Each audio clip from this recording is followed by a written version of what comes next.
was still alive, he would be about 76. Okay. And ask her if they lived together in Paris. Did you live together in Paris? No, we did not. Okay. Well, ask her if they lived together. They were married. Did you live together? Oh, of course, yes. We lived in London. And so you came. She was moving back and forth. That's right. How do you say un a otro? Moving back and forth. Back and forth. No te oigo. Back and forth. La última palabra ¿qué es? Fourth. Ask me how to spell it. How do you spell it? Forth. Okay. Back and forth. Back and forth, back and forth, back and forth. Commuting. Yes, commuting.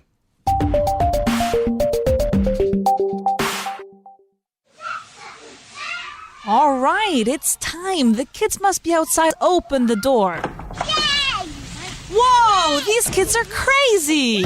Este curso tus hijos se volverán locos por el inglés. Tráelos a nuestro Club Junior y vendrán a clase locos de contentos. En el Club Junior aprenden inglés mientras se divierten. Infórmate sobre las clases de nuestro Club Junior en el 91-133-5832 o en grupobaugan.com. Este es Víctor. Víctor acaba de terminar la carrera y quiere completar su formación con un máster. Está buscando algo que realmente le abra puertas en su futuro profesional. A ver, másters... Hay un montón de cosas. Piensa, Víctor, ¿qué es lo que te va a venir bien para tu futuro? Ya sé, voy a mirar qué piden en las ofertas de trabajo que me interesan y haré un máster que me permita cumplir esos requisitos. Eso es, Víctor, apuntando alto. A ver, aquí están las que me gustan. ¿Qué piden? Nivel alto de inglés. A ver esta otra, nivel bilingüe de inglés. Inglés alto, inglés... En todas piden inglés. Víctor, la única forma de llegar lejos es apuntar alto. Ya sabes lo que piden. Ahora ve a por ello. ¿Pero cómo?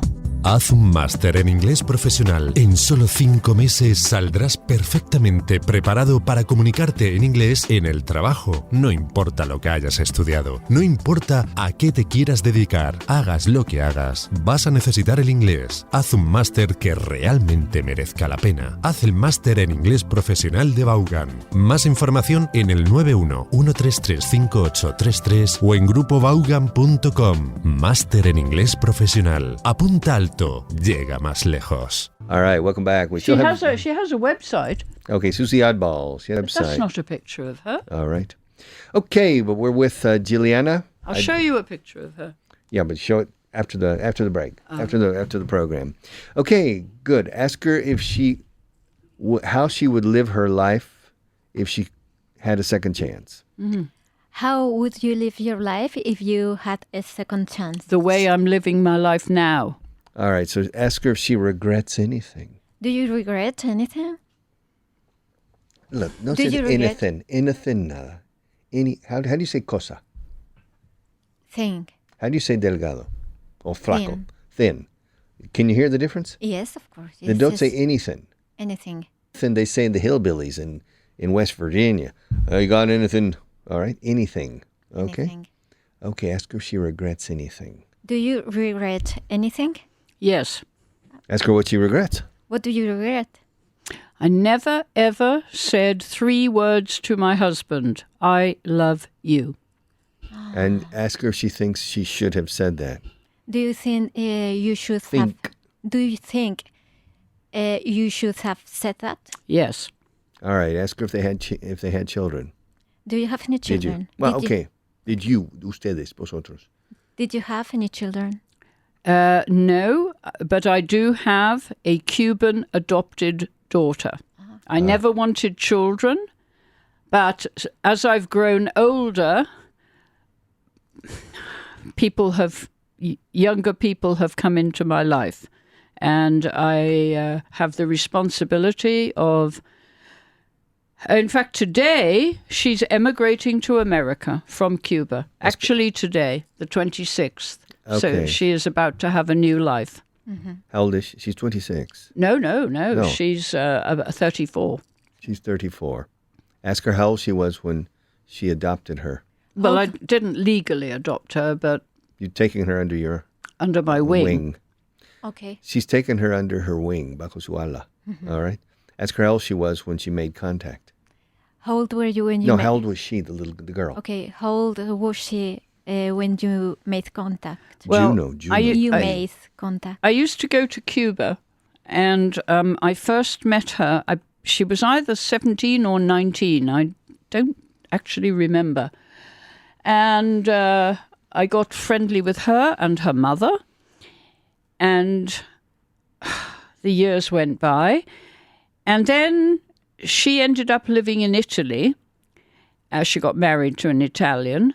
And she was very, very unhappy. And I was here in Spain. I was in Madrid. And we arranged to meet in Madrid. Now, that would be 4 or 5 years ago. And she came, I invited her, she came to visit me, and we bonded from that moment. Ask her what to bond means. What does to bond mean? Mean. Mean. Men son hombres. Mean. Mean. No, this is mean. Mean. All right. To bond, well, bonding is... It's a chemical phenomenon. Bonding of atoms. Yes. To bond is to stick, really, isn't it? To stick to each other. She gave me such a rapturous welcome and confided in me, and all the barriers of communication came down. Yes. And kind of, she said, "You're my mother." Well, I was her European mother. Of course, she had her own mother. But at that time, she was estranged from her mother, who was back in Cuba. And anyway, at that moment, I came into her life, and I've always been in her life ever since. And I would say she's probably closer to me than she is her birth mother. Right. Bond is vínculo. Okay.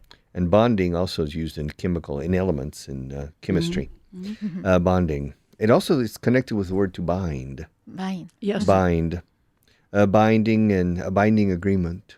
Mm-hmm. And also we say in the U.S., we say a bond, which is if you commit a crime, you do something, they put you in jail, you leave a bond. And also a financial bond. Yes. Stocks Bonds. Bonos, and obligaciones. share, Yes, and bonds. Mm-hmm. Because it means an agreement. There's agreement. There's a connection. So in the States, you say more bind. A No. agreement? Or no, A it's binding the same. agreement. Binding. Well, they say it in the agreement. UK as well. Okay. It's a binding agreement. A bond is more, let's say affectionate. Vínculo afectivo. Yeah, an affectionate connection. Between them, there's a bond. They bonded. They bonded immediately. They established an affectionate connection. Mm-hmm. All right. Like a little line, like an umbilical cord of sorts. Boom. Umbilical cord. That's a good expression. Yeah. Yes. You know what an umbilical cord is? No, not Cordón umbilical. Oh, okay. Umbilical cord. We all have one. Yeah, we had one. Oh, no. Yeah. Do you have a belly button? Yes, of course. What people in history didn't have a belly button? Adam and Eve. Adam and Eve. Really? Well, Adam and Eve were not born of woman. They're the only people in history who didn't have a belly button. No, it's a joke of an archaeologist who finds these two mummies. He unwraps them and he sees they don't have belly buttons, and so he concludes they're Adam and Eve. It's one of these lateral thinking questions, where you have to figure it out with questions. But interesting life, a fascinating life. And the only thing she regrets was that she didn't show love when she should have, or at least expressed it. All right. So... And in fact, that's how come eventually I lost my husband. We had a fidelity bond on his part, and he broke it eventually because I didn't give him.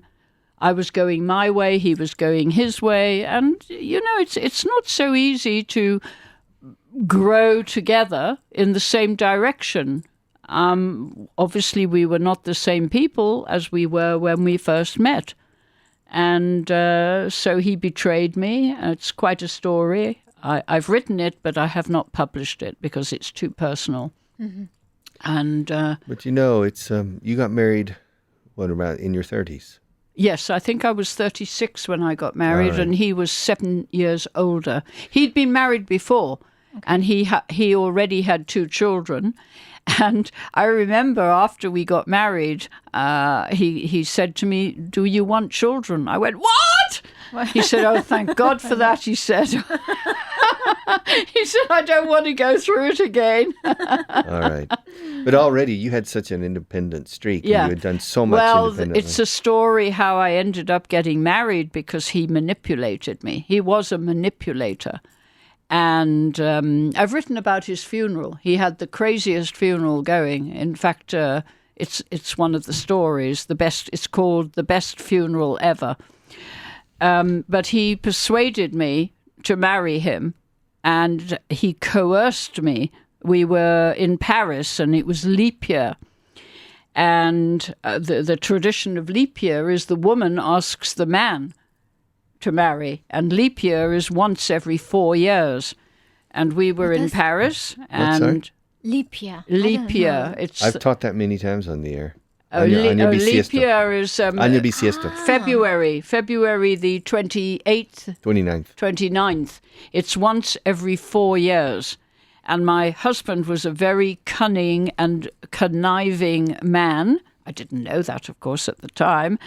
And we came in, it was midnight, and he stood over me and he said, "Don't you have something to ask me?" I went, "No." "Well, what? What do you mean?" "I'm sure you've got something to ask me." He was booming. And I kind of looked up at him. I was sitting on the bed. I looked up at him and I said, "Oh, you want to get married?" "That's it. Call your mother," he said. I was trapped for life. All right. What did your mother say? Oh, she was very, very pleased. She thought he was a lovely man. Everybody adored him, including me. I adored him.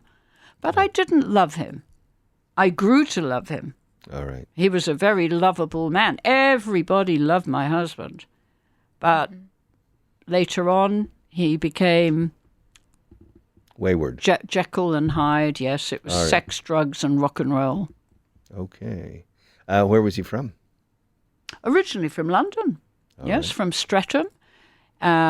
His father was a pharmacist. Ironic, because my mother was a pharmacist. And for his health, his father had to go to South Africa for the climate. And out there became an alcoholic, I believe. Really? Yes. Your husband? No, Or not your my husband's husband, father. his father. All right. His father. So he grew up in South Africa, was educated in Cape Town. Okay. All right. And living under an alcoholic father is difficult for a son. Well, for a daughter as well. But I'm for a sure. son, oof, it's tough. I'm sure. It's well, it depends on this type of alcoholic, because men react in different ways. Different men react in different ways. I don't know. He died out there, the father, I mean. Yeah. And Martin came back to England, I believe he was 26. All so right. he went out at... Ladies and gentlemen, we are with Juliana. Let me get your Juliana Ranicar-Breese. Interesting name. Which is, in fact, my husband's name. Breeze or The Ranicar. Ranicar-Breese. Okay. And she's here visiting. She went to Vaughan Town in Gredos just last week. And she's here this morning just paying us a visit. But is a very, very interesting person. And she has a very interesting website. Giliana, con doble L, Giliana.com. Así de sencillo. It's really simple. Giliana.com. And it's good for improving your English, but it's also good for meeting somebody who is quite singular. And it's we're running out of time. So, Giliana, it's a real pleasure to have you here. It's been fun. Thank you I for hope you've inviting enjoyed me. it. I All right. have indeed. Don't you think? It's been fun? Yes. Have very, you very learned fun. anything? Yes, a lot. And I have to read more about her. About her. So I wish you the best Thank on you all very of your much. adventures. You're going to have many, many more, I'm sure. Definitely, All right. definitely. Okay, Nacho, it's your baby. Take it away.